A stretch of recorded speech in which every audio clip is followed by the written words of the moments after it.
Under a pale winter sun, England in 1815 shimmered with the illusion of grace. The carriages that thundered down London's cobblestones carried ladies in silk and gentlemen of consequence, yet behind the glittering facades of Mayfair and the measured bows of Parliament, a quieter England endured, an England of silence, secrets, and houses whose windows had not been opened in years. One such house stood upon the northern moors, Whitcomb Hall, once the pride of Yorkshire, now fading beneath ivy and neglect. Its last candle still burned each night in an upper window, for within that room lived a young woman the world had chosen to forget. Lady Eleanor Whitcomb had been the daughter of an earl and the keeper of his affection. Her father, the late Earl of Harcourt, had possessed all the warmth her life now lacked. He had taught her to ride at dawn and to recite poetry by the fire. He had laughed at her questions and called her mind a gift that might terrify lesser men. But the earl's heart had grown weary before his years, undone by war debts and failed estates. When death took him, it left more than grief. It left Eleanor unprotected, her fortune and freedom bound to a woman who despised her very existence. The new countess, her stepmother, had beauty of a polished kind, the sort that glimmered like cold glass. She had entered the earl's life as a widow of means and calculation, bringing with her a fortune that promised salvation for Whitcomb's declining accounts. But she had not expected her husband's daughter to possess the quiet dignity of a woman loved since birth. Where Eleanor's innocence had once charmed, it now provoked envy. The countess saw in her stepdaughter a rival for sympathy, attention, and, most dangerously, the inheritance still unclaimed. So it was that Eleanor was declared delicate, afflicted with a nervous condition that rendered her unfit for the rigors of London society. Physicians were summoned, papers signed, and within months, the young lady was confined to the northern wing of Whitcomb Hall for her health. Servants were forbidden to disturb her except by strict order. The countess entertained her guests in the south drawing-room, telling them that poor Eleanor had taken a vow of seclusion. Few questioned her. Society seldom doubts cruelty when it wears the perfume of refinement. At first, Eleanor believed it a misunderstanding that would soon be set right. She wrote letters to her father's old friends, to the vicar, to her cousins in Bath. None were answered. Weeks became months, and the silence around her thickened. In that silence, she began to change. The young girl who had once attended assemblies in Harrogate with laughter now spent her days among her father's neglected library, reading volumes that no one else had touched in decades. History, philosophy, Latin texts her governess had never permitted, these became her world. What the countess had meant as punishment became education. Her companions were the dust motes that drifted through shafts of light, and the occasional sparrow that nested by her window. The garden below had gone wild, yet Eleanor loved it more for its disobedience.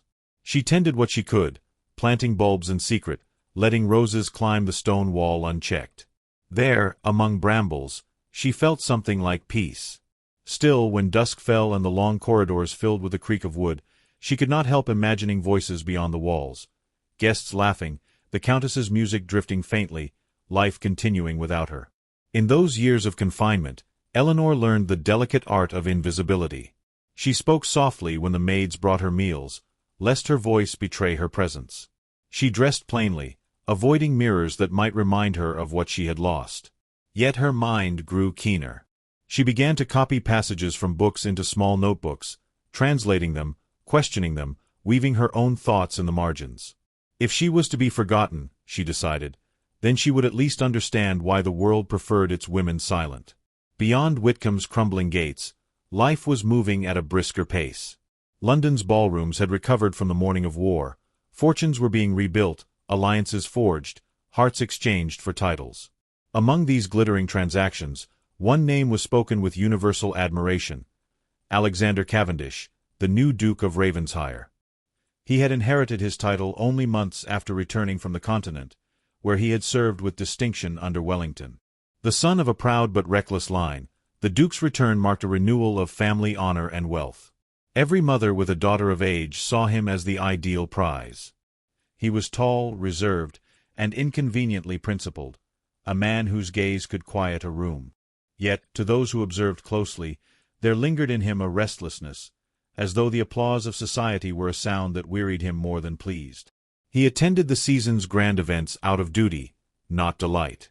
He endured conversations that praised his estates and his prospects, But few dared speak to him of the things that stirred his mind. Philosophy, governance, the moral cost of England's empire. He found charm tiresome and flattery transparent. It was said among his peers that the Duke of Ravensshire would marry only if reason compelled him. But reason, as fate would soon prove, can be a fragile defense against the unpredictable heart.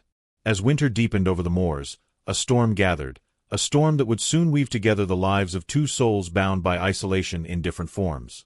Eleanor, locked behind Whitcomb's gates, had learned the price of obedience. Alexander, fated in London, endured the burden of expectation. Both were prisoners, though their cages bore different names. One evening, as Eleanor stood at her window watching the clouds drift low over the hills, she thought she saw a figure on horseback riding the boundary path near the estate. The sight stirred a long-forgotten pulse of curiosity. It was rare for anyone to pass that way in winter. But the wind rose sharply, and rain blurred the landscape before she could be certain. She turned from the glass, whispering a quiet farewell to the phantom rider she believed she had imagined. Below, the Countess dined with a neighboring magistrate, spinning tales of her fragile stepdaughter's spiritual retreat. She smiled with the satisfaction of one who believes her victory absolute. Yet upstairs, Eleanor opened a new page in her notebook and began to write. Not letters, not pleas, but observations. Of cruelty, of endurance, of the strange dignity that comes from survival. The candle beside her burned low, its flame wavering in the draught. When at last she blew it out, darkness claimed the room, but not her resolve. For the first time, she allowed herself a thought she had long forbidden. There must be more than this. And somewhere beyond the hills, under the same restless sky, a man rode hard toward fate, unaware that his journey through wind and rain would lead him not to conquest or acclaim, but to the light of a forgotten window at Whitcomb Hall, a light that, for all its frailty, refused to die. The storm arrived without warning, rolling across the moors with a violence that erased horizon and sky. Alexander Cavendish urged his horse forward through the sleet, the animal's hoofs sinking deep into the sodden earth. He had been traveling north to inspect a parcel of inherited land, a duty he had postponed too long, and now regretted. The path had vanished beneath water and shadow, and every gust of wind drove the cold more deeply into his bones. When lightning split the sky, his mount reared, slipped on the slick ground, and threw him hard into the mire. For a long moment, the Duke lay dazed, listening to the pounding rain. His shoulder throbbed, and a sharp pain in his leg told him he could not ride. Somewhere in the distance, the faint shape of a manor flickered between trees, a refuge, or perhaps a mirage born of exhaustion. He dragged himself toward it, mud caking his hands and coat. The gates of Whitcomb Hall groaned as he pushed them open, half expecting no soul to answer his knock. But when he struck the door with the iron knocker, it opened just enough to reveal the wary eyes of an old servant. The man, trembling between duty and fear, allowed the stranger entrance when he saw the Duke's signet ring. The Countess was away, he explained in hushed tones, visiting relatives. Only a few attendants remained to tend the house. Before the Duke could protest, another voice, soft, calm, and assured, interrupted. "Bring him to the west parlor," it said, "and fetch warm water." Eleanor appeared in the doorway like an apparition half remembered by the house itself. Her hair, unadorned, fell loosely over her shoulders. Her gown was simple but clean, its hem darkened by the damp floor. She looked not frightened but quietly determined. The servant obeyed her with the reflex of long habit, and the Duke, weakened by pain, allowed himself to be led to the hearth. He did not yet know her name, nor she his. Their introduction began not with courtesy, but necessity. When she knelt beside him to examine his injured leg, her hands were gentle but unhesitating. "You've been thrown," she murmured. "The joint is swollen. You'll need rest." Her voice carried the low steadiness of one accustomed to solitude. He studied her profile, the curve of her cheek illuminated by firelight, and felt an unfamiliar stillness settle over him. He was a man used to command, yet something in her composure disarmed him. "You speak like a physician," he said. She gave the faintest smile. No physician would live at Whitcomb Hall. Only later did he realize she had not answered his question. She offered broth, bandages, and silence. By the time the storm passed, exhaustion claimed him. When he woke, dawn pressed pale light through the rain-streaked windows, and she sat nearby reading from a small book. For a moment, he watched her in secret. Her expression was tranquil, but her eyes, moving swiftly over the page, betrayed hunger, for thought, for life beyond these walls. He asked her name, and she hesitated before replying simply, "Miss Whitcomb." The omission of her title puzzled him. Yet the humility of her manner forbade inquiry. He thanked her for her kindness, expecting she would leave him to the servants, but she remained. "The Countess is absent," she explained. It would be unseemly for a guest to go unattended. There was no irony in her tone, though her words carried layers he could not yet decipher. As the hours passed, conversation bridged the silence. She spoke of the land, the seasons, the peculiar temperament of Yorkshire weather. When he mentioned his campaigns abroad, she listened with an attentiveness that felt more like understanding than curiosity. Few ever asked him what he had seen, fewer still asked what he had felt. Yet when he described the quiet after battle, she did not recoil. "Instead," she said softly, "it is always the silence that lingers longest, isn't it?" It startled him that she should know. On the second day, he was able to stand with her help. They walked slowly along the corridor, his arm over her shoulder. The walls bore portraits long faded. Her father's gaze seemed to follow them. "Your family has history here," he said. "It must be a comfort." Her expression tightened. "History is not always a comfort, Your Grace. Sometimes it is a chain." Her use of his title betrayed knowledge she had not claimed. He stopped, searching her face, but she looked away. Each evening they sat by the fire, and the room grew warmer with the rhythm of their words. She told him of the garden that had gone wild, of the books that kept her company. He began to suspect that the Countess's absence was more than temporary, that this young woman lived in a captivity made to appear voluntary.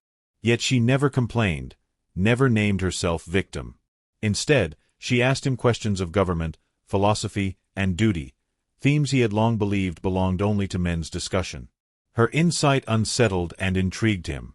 In her presence, the world felt newly possible. On the third morning, as he prepared to depart, she stood by the doorway, hands folded. The air between them held a weight neither dared name. "You should not attempt the road until the storm clears entirely," she said. "The paths are treacherous." He smiled faintly. "I have survived worse." Then, after a pause, "Will I see you again, Miss Whitcomb?" She met his gaze with quiet intensity. "That depends, Your Grace, on whether you look for me." He left Whitcomb Hall carrying more than gratitude. The journey back to Ravensshire felt longer, haunted by the image of her standing beneath the dark archway. In London, the chatter of drawing rooms seemed hollow. Women who had once sought his attention now struck him as practiced, their charm rehearsed.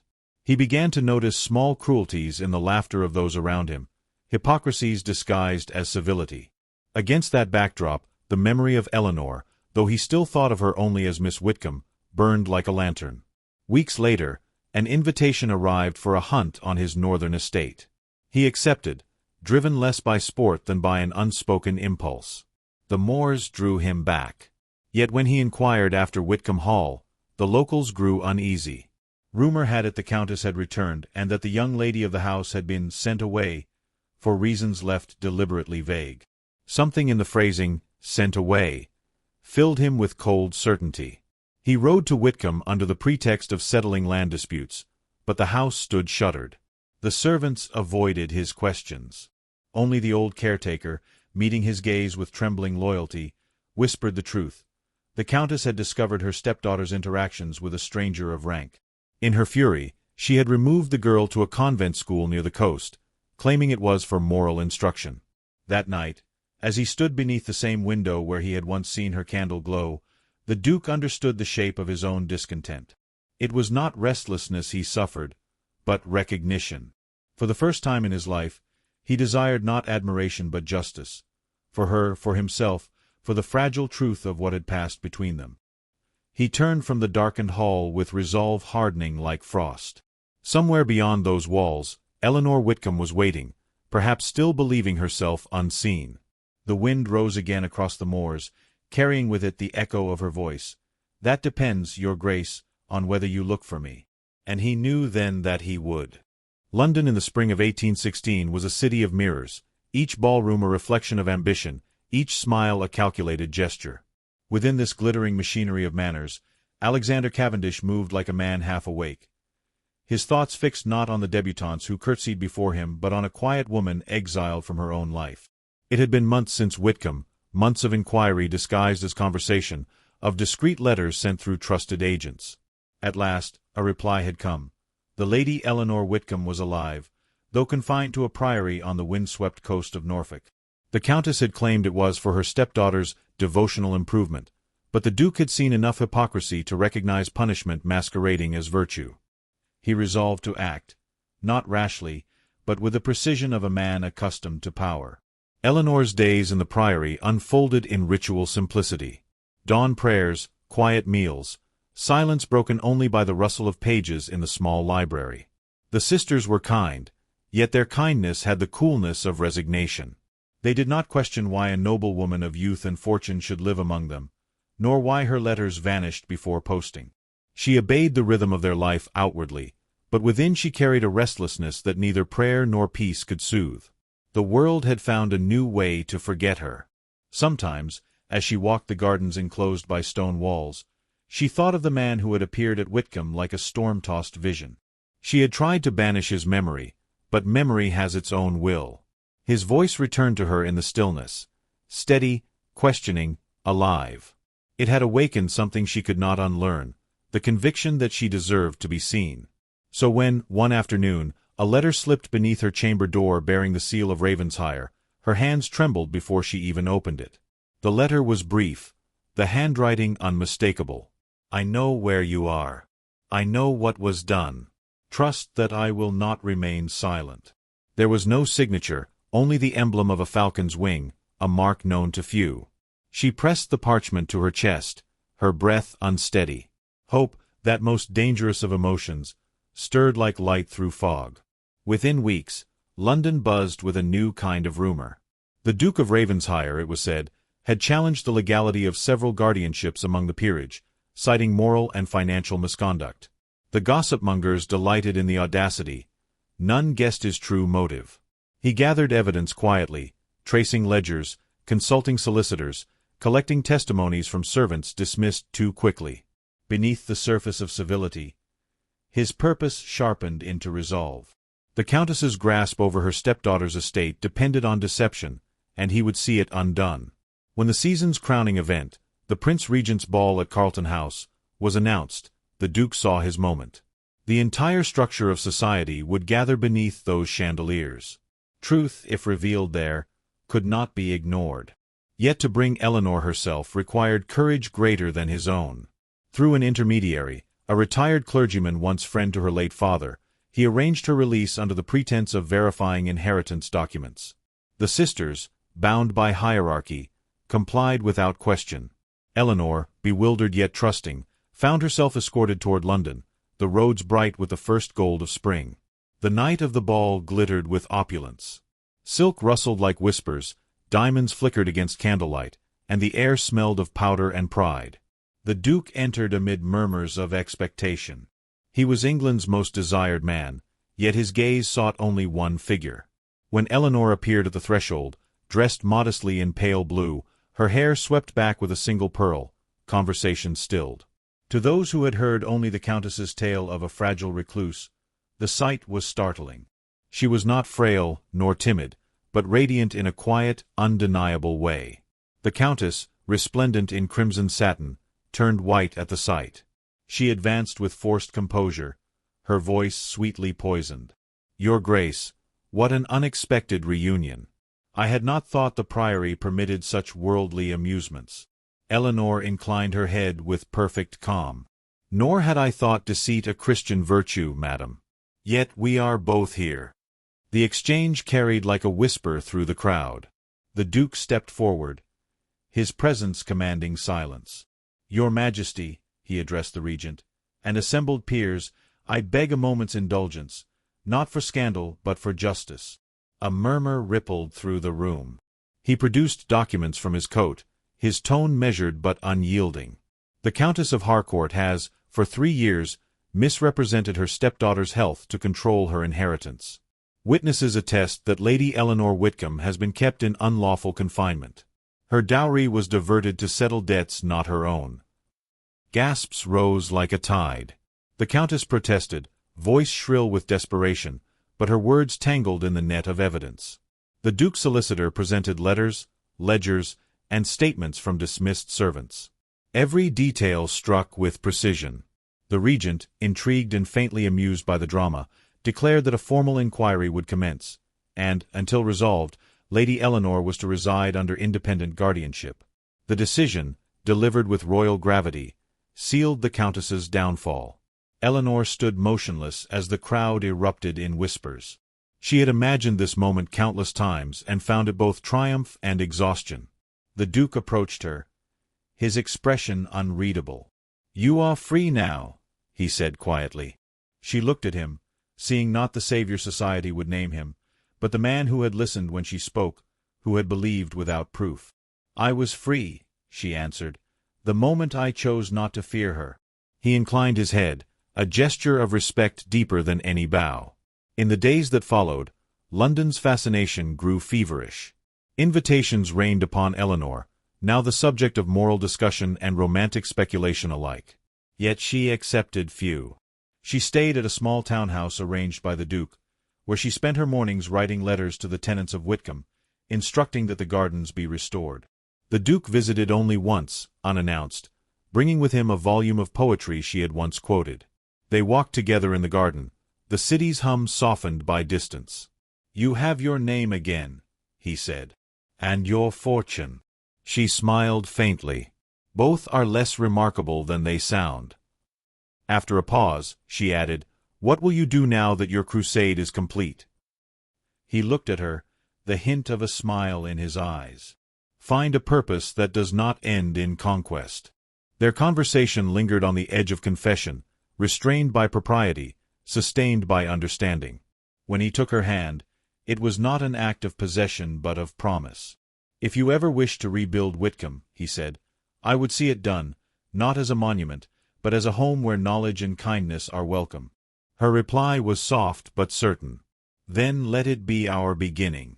Weeks later, the Countess left England in disgrace, her name reduced to gossip. Whitcomb Hall reopened its doors to sunlight and laughter. Scholars and travelers came to see the transformation of a forgotten estate into a place of learning, where the Earl's daughter and the Duke who found her were known not for scandal, but for grace. Yet even as peace settled over their lives, the narrator's voice, time itself, lingers on the image of that first candle burning in the tower room. For love, like light, does not vanish when hidden. It waits. And though the years would carry them through joy and sorrow alike, history remembers them not for grandeur, but for courage, the courage to see and to be seen in a world that preferred both to remain blind.